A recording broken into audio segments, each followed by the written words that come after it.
بلغوا عني ولو آية جزى الله عنا محمدا ما هو أهله سبحانك لا علم لنا إلا ما علمتنا إنك أنت العليم الحكيم شرفت اللهم صل على محمد وعلى آل محمد كما صليت على إبراهيم وعلى آل إبراهيم إنك حميد مجيد اللهم بارك على محمد وعلى آل محمد كما باركت على إبراهيم وعلى آل إبراهيم إنك حميد مجيد মহান আল্লাহ রব্বুল আলামিন আমাদেরকে পবিত্র জুমার দিন আল্লাহ তাআলার ঘরে আসা বসার তৌফিক দান করেছেন। এই জন্য আমরা সকল অঙ্গস্থলকে শুকরিয়া দিই আলহামদুলিল্লাহ। আল্লাহ রব্বুল আলামিন যাকে মহব্বত করেন, যাকে ভালোবাসেন, তাকে তার ইবাদত করার তৌফিক দান করেন। মহান আল্লাহ রব্বুল আলামিন কুরআন পাকে ঘোষণা করেন, ইয়া আইয়ুহাল্লাযীনা আমানু ইযা নুদিয়া লিস-সালাত মিন ইয়াউমিল জুমআহ ফাসআউ ইলা যিকরিল্লাহি ওয়া যারুল বাই' যালিকুম খায়রুল লাকুম ইন কুনতুম তা'লামুন। হে ইমানদারগণ, যখন তোমাদেরকে নামাজের জন্য ডাকা হয়,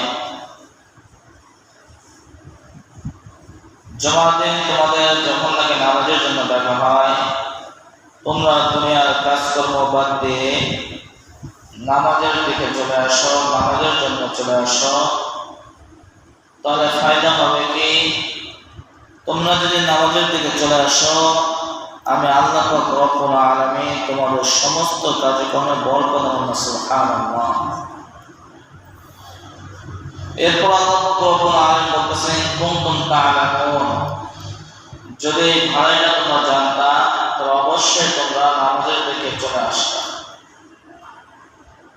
আল্লাহ রব্বুল আলামিন শুধু নামাজ পড়তে বলেন নাই, শুধুই আমার ইবাদত করতে থাকো, শুধুই নামাজ পড়তে থাকো, এটা আল্লাহ রব্বুল আলামিন কোথাও বলেন নাই। আল্লাহ বলেছেন, ফাইদা কুদিয়াতিস সালাত ফান্তাশিরু ফিল আরদ, যখন নামাজ আদায় হয়ে গেল, ফান্তাশিরু ফিল আরদ, এরপর তোমরা জমিনে ছড়িয়ে পড়ো, যে যে কাজ করতেছো সেই কাজে লিপ্ত হয়ে যাও। নামাজ পড়ে বসে থাকার কথা বলা হয় নাই, নামাজ পড়ে ঘুমাইবার কথা বলা হয় নাই। যে যে কাজে লিপ্ত আছো সেই কাজে আবার লিপ্ত হয়ে যাও। কিন্তু আজ মুসলমান দুঃখের বিষয়, কোরআনকে আজ আমি ওইভাবে বিশ্বাস করতে পারতেছি না।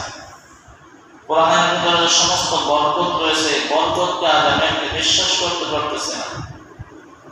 আজ মুয়াজ্জিন ঠিকই নামাজে আহ্বান করতেছে, নামাজে ডাকতেছে, সেই ডাকে আজ আমি আপনাকে সাড়া দিতেছি না।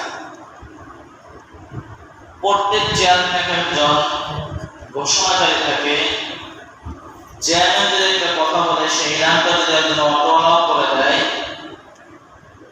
আদেশ প্রণয়নের চেয়ারম্যান অথবা কর্তৃপক্ষ এই আদেশটা করেছেন, আমার 17টা মামলা করে চেয়ারম্যানের পক্ষ থেকে আদেশটা এসেছে।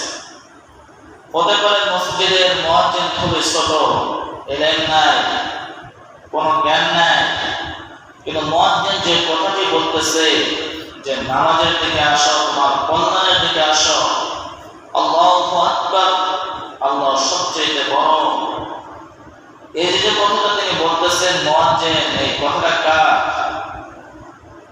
আল্লাহ তাআলা না?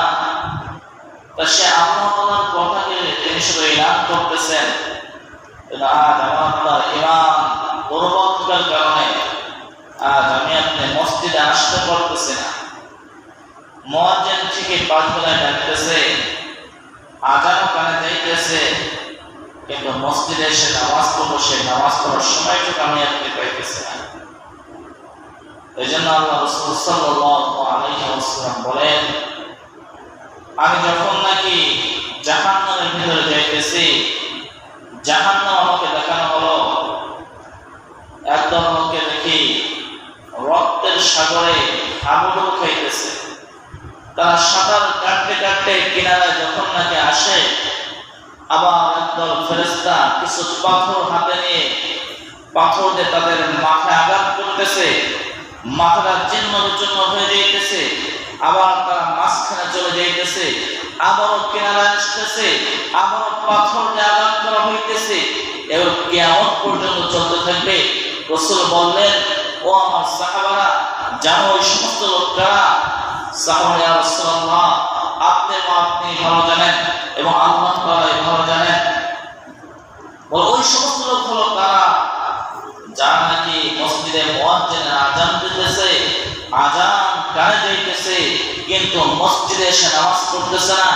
কিয়ামত পর্যন্ত তাদের এইভাবে শাস্তি দিতে হবে। নাউযুবিল্লাহ। আজ আমি সেই শাস্তিকে কোনো কিছুই মনে করতেছি না। আজ আমি আপনি দুনিয়া নিয়ে খুবই ব্যস্ত হয়ে পড়েছি। আরে মিয়া, দুনিয়া নিয়ে কি হবে? দুনিয়া যতই কামাই করে, দুনিয়া তোমাকে খাওয়াইতে পারবে না। দুনিয়া তুমি যতই সম্পদ কামাই করো, এই সম্পদ তোমাকে খাওয়াইতে পারবে না। সম্পদ তোমাকে সম্মান দিতে পারবে না। আজ তুমি বাংলাদেশের রাষ্ট্রের অবস্থার দিকে একটু লক্ষ্য করো। কোটি কোটি টাকা ব্যাংকে পড়ে আছে, কিন্তু বাংলাদেশের জনগণ তোমার পোশাক পর্যন্ত খুলে নিতেছে। তোমার সম্পদ ব্যাংকে আছে, ঠিক আছে, তোমার সম্মান কি নাই? ইঞ্চি পরিমাণ তোমার সম্মান নাই। এত সম্পদ কি হবে? দেখেন না ফেসবুকে, টিভি খবর দেখেন না? গতকালকের খবর, ব্যাংকে বহু টাকা আছে, কিন্তু রাস্তায় যখন বের হয়েছে, জনগণ তার পোশাক পর্যন্ত খুলে নিয়ে গেছে। এই অবৈধভাবে সম্পদ অর্জন করছে বলে। আজ তো আমি আপনি সে আল্লাহর হুকুম বাদ দিয়ে সে অবৈধ সম্পদ কিভাবে অর্জন করা যায়, সেই পথেই বেশি হাঁটতেছি। আপনি কি দেখেন না, কোটি কোটি টাকা রয়েছে, কেউ নৌকা করে পালাইতে চাইছে, দরবেশ দাড়ি কেটে পালাইতে চাইতেছে, কেউ বিমানবন্দরে রাত্রে আধারে পালাইতে চাইতেছে। তার তো টাকা পয়সা কম নাই, কিন্তু সম্মান দেওয়ার মালিক কে? রিজিক দেওয়ার মালিক কে? আল্লাহ।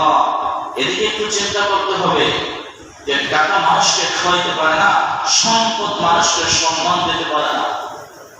আর সেই সম্পদের পিছনে পড়েই তো আজ আমি আপনি নামাজ বাদ দিতেছি, রোজা বাদ দিতেছি, যাকাত বাদ দিতেছি। কিসের জন্য? এই সম্পদের জন্য। কিন্তু মুসলমান, এই সম্পদ কিন্তু আমাকে একদিন জাহান্নামে নিয়ে যাবে। আজ আমি আপনি যেভাবে সম্পদ অর্জন করতেছি না কেন, সব কথার এক কথা যে নামাজ কালাম আল্লাহ ফরজ করেছেন, এই ফরজটা আদায় করতেছে না তো এই দুনিয়া কামাই করার জন্য, তাছাড়া তো কিছু না। এই দুনিয়া কামাই করার পিছিয়ে তো আমি আপনি রাখছি। আপনি একটু লক্ষ্য করেন, যাদের জন্য আজ এত কষ্ট করতেছেন, সকাল থেকে সন্ধ্যা পর্যন্ত এত কষ্ট করতেছেন, এই সন্তানরা কিন্তু কাল কিয়ামতের ময়দানে আমাকে আপনাকে জাহান্নামে নিয়ে যাবে। আল্লাহ কুরআন তো বলেই দিয়েছে যে কাল কিয়ামতের ময়দানে কেউ কারোর সঙ্গে হবে না।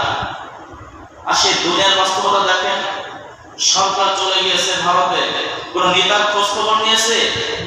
কিন্তু সরকার যখন এই দেশে ছিল, সমস্ত নেতা শেখ হাসিনা জয় বাংলা এই সমস্ত বলে বেড়াইছে। যখন নাকি পালানোর সময় এসেছে, কোন নেতার কি কোন খোঁজ খবর নিয়েছে? হেলিকপ্টার এনে সে একাই কিন্তু চলে গেছে, কোন নেতার কিন্তু খোঁজ খবর নেই নাই।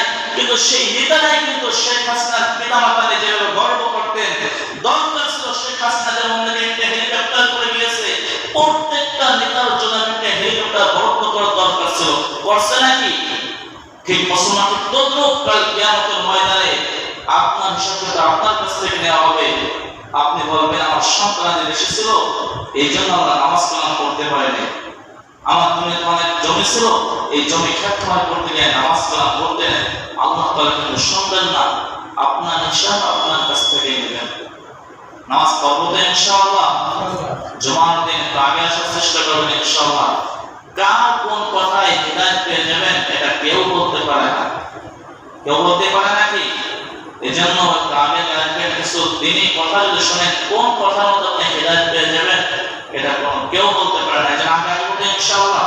যা সুন্নাত চালিয়ে কথা যেন সুন্নাত বলে।